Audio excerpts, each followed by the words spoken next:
Ed Werder said that it would almost be certain that Deion Sanders would be willing to accept the Cowboys offer. I just got to get it from you, Matt McChesney. What are your comments to all this Coach Prime to the Cowboys talk?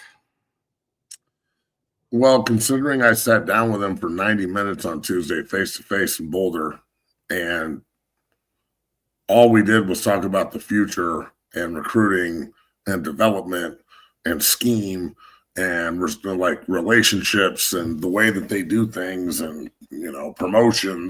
God knows everything. Everything was on the table. We were talking about everything. Why? Why would he go through all this trouble with the recruits? Why would he bring in all these kids? Why would he lie to everybody? Why would he consistently say, I'm not going to follow my children? You can't guarantee you're going to get Shador. Right. And it's a pipe dream. So I feel like everybody is so clickbaitish these days with this topic. It's almost negligent on the media's part. Like they just keep spewing this shit. Now, if you can guarantee that Coach Prime is going to be able to draft his son and Jerry Jones is going to give him full autonomy and reign over the Dallas Cowboys, which will never happen ever because he's a meddler and he can't keep his hands out of the cookie jar. And you're gonna let Coach Prime do what he did in Boulder in Dallas, and he gets Shador and they draft Shiloh and everything he wants is they say yes to, which is what they do in Boulder. Then yeah, I would as a coach that coaches my own kid. If you give me those guarantees, I'm probably taking them. But right. You can't guarantee it. It's not feasible. So I've talked about this in fucking April of this last year. If he's going to go to the NFL, this is the place, but I just don't see it, bro. I think he likes what he's doing. I think he likes the control. I think that all of this is a big show on both sides to pump his number up in Boulder so he can get paid more. I don't see the point in – think about how many people are going to be just absolutely devastated. And I'm not talking about fans and you and me and the chat. Think about all those kids that are there to play for him. They're not there to play for CU. Jordan Seaton isn't there to play for CU. Juju didn't come to Colorado to play for CU. They came to Colorado to play for Prime. Mm-hmm.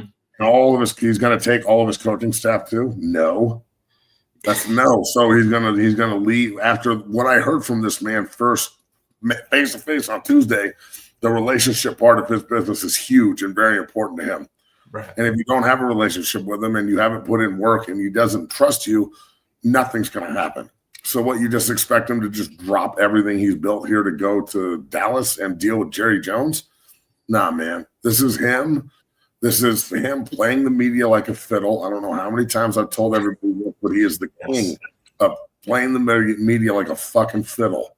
Absolutely. And if you put a little bit of fear and leverage in Rick George's office, he'll bump that number up. Mm-hmm. So, I know there's a contract extension on the table. He'll sign it when he signs it. I don't think that plays into this at all. So he's still under contract. This is just an extension. Right. So I think that there's a lot of haters out there that want him to leave. True. Just because they want to point at CU fans, be like, ha, ha, ha, but we're pointing at you because you don't have him and never did. So I'd much rather have Prime for 2 or 3 years or 4 years, and then he leaves and goes and does something else than not have him at all. This has been one of the coolest eras in CU football history. Mm-hmm. So I truly believe that he's a man of integrity and character. I don't see him leaving.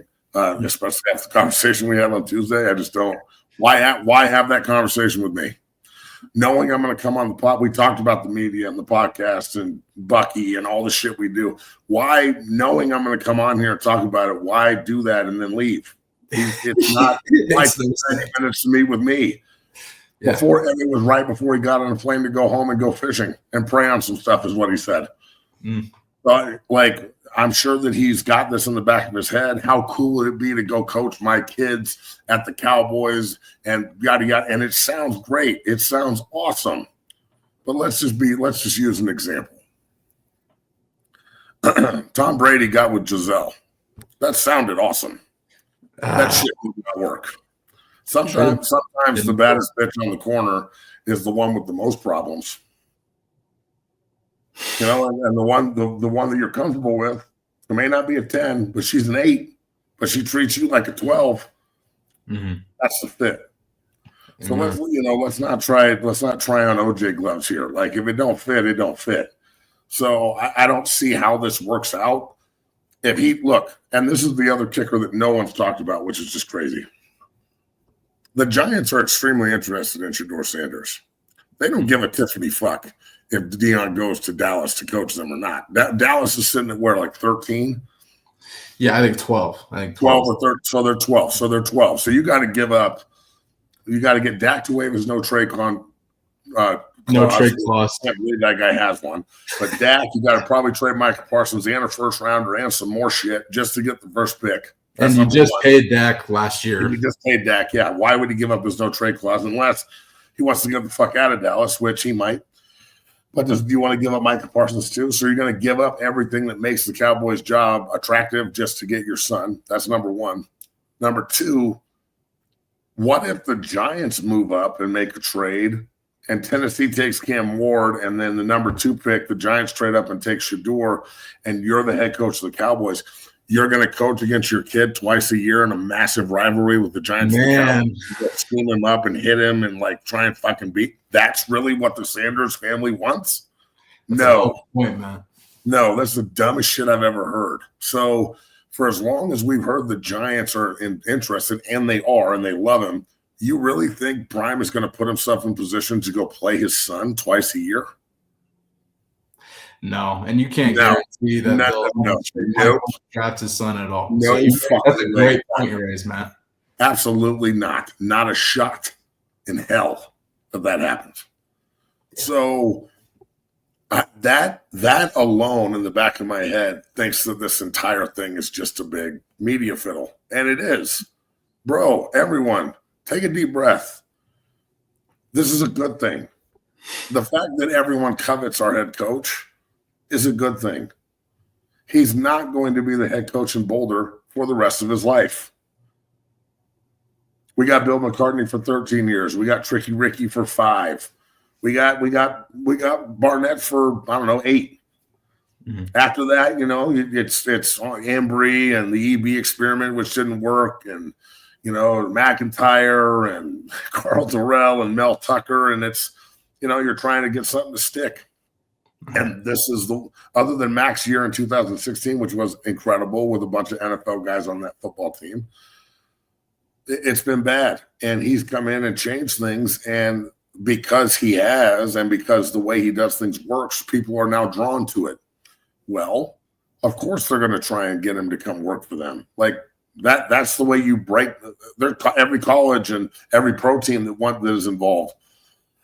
It's like a no-brainer. He's a hot coach on a lift. We're obviously going to go see if that seat's warm and he wants to leave. If he doesn't, like any kind of like back and forth is going to be news. Yeah. Me going up there and doing the interview was news. Like it, and I'm the grunt. Like who gives a shit? Like but Coach Prime, that's Coach Prime. If he sneezes, somebody's writing a fucking article.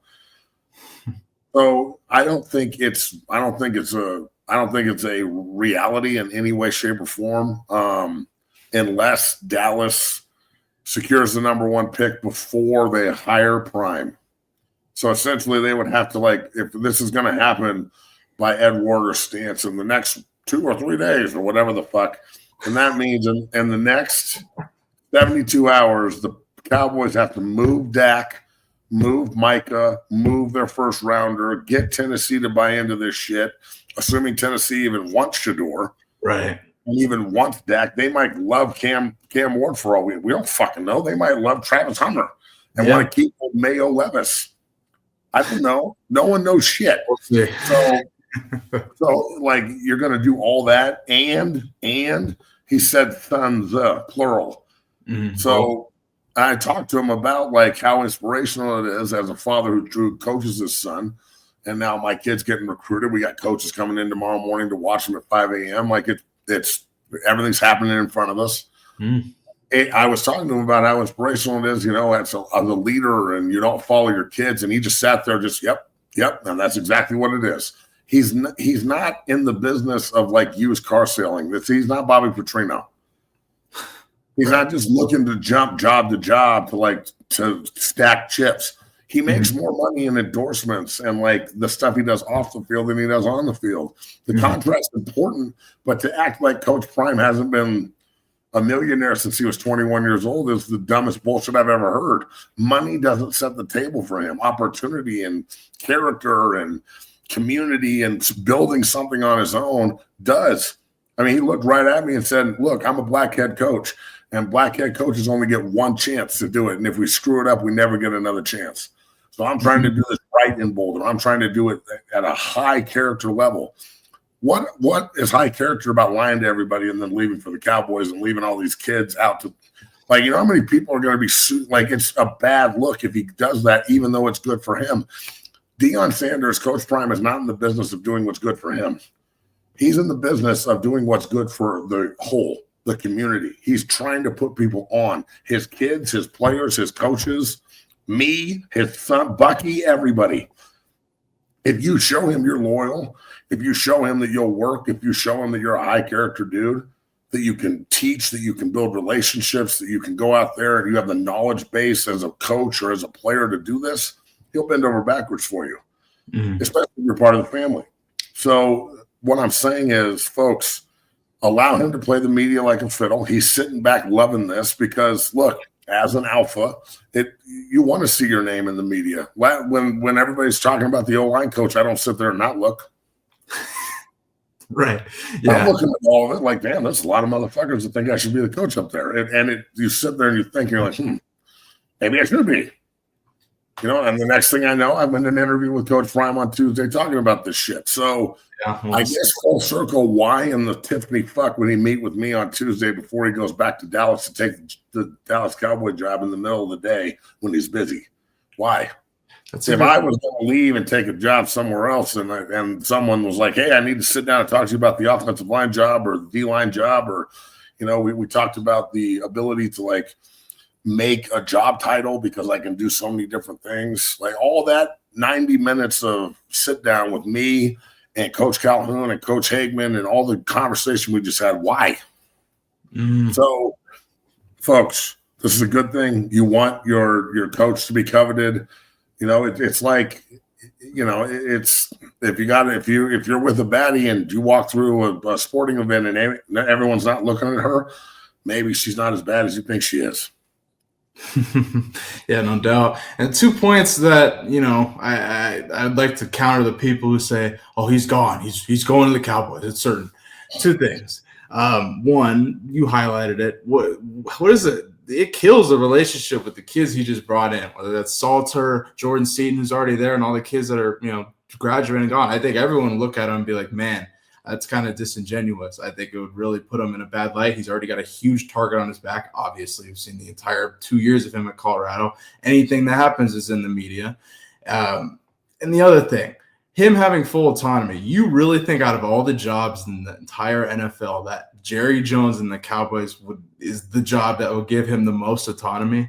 Are you kidding me? There's no fucking way. Every single coach that's worked for Jerry Jones ends up hating Jerry Jones and getting fired. Yeah. Johnson went back to back or some shit, and they couldn't figure out how to fucking move forward. You went back to back, and we can't figure out how to move forward. And Jimmy Johnson's got like 9 guys from the U on the team, and everybody loves him, and they still couldn't figure it out. So, look, just understand who you're dealing with. If he was dealing with a regular owner, if it was the Broncos, and he was dealing with the Penner Group, and they keep out of everything and hand Sean Payton everything he wants, okay, maybe, but he still has to get Shador. Right. You have to understand that all this comes back to, can you get Shador to play quarterback? And the answer is no. I don't see how in the hell the Cowboys can move to number 1 in the time frame it takes for Coach Prime to get the job. Because honestly, the NFL and how vindictive it is, they're not going to just play Prime's game. Everyone, Who's to say that someone in Tennessee's front office doesn't despise Coach Prime? We don't know. And they're like, I'm not trading anyone. I don't give a fuck what the media says or Coach Prime or what do they want. I'm not doing it. I'm keeping the number one pick, and we're taking Shore. I don't care if you're the Cowboy coach or not. I don't give a shit what the Cowboys do. I work for the Titans. Yeah. Like, let's be real. Everybody's just not going to fucking bend over to what Coach Prime wants. And he's not – it's not like he's out advocating for it either. Mm-hmm. Everyone else is. He's not even setting his own table. He's just reacting to what's being put on it. That is true. You know what I'm saying? So it's everybody needs to understand what is actually happening. And, look, if he leaves, then it's been an awesome 2 years and something I'll never forget. And we'll see what the Bucs do moving forward. But I don't see it, man. I think we got him for at least a couple more years because I really think he wants to get into the playoff. And I know he wants to, go coach in the national title and get CU to that level. Again, I don't think he'll be our coach forever. Mm-hmm. But very rarely does anything last forever. So, yeah. Amen to that. I agree with you 100%. I don't think he'll be there forever either, but I think he'll be here for the near future, next few years for sure.